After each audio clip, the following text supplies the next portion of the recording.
Hey, it's on Locksmith here. Okay, so we're going to actually change the button on our 4-button Ford remote here. Now, for this task here, you will need to remove your key ring. So once you've got that off, I'm using just a glorified flat tip screwdriver. You can do it with a flat tip, or you can put a quarter in there or a dime. But go ahead and put it in here and just twist it, and the two halves open up.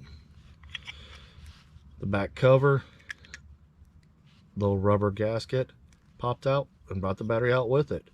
You might get lucky and it might come out that way. If not, don't sweat it.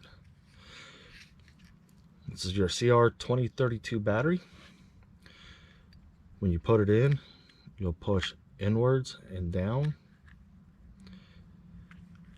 Now we're going to simulate that when we open this up, it didn't come out. You'll turn around and push down on the battery and push it away from you. And if it doesn't want to pop out, and you go like this and it doesn't want to come out, take your flat tip and just lift it up in that corner and the battery flies out. So we'll go ahead and reassemble it. We got lucky on that one. Make sure your seal's sitting down in there.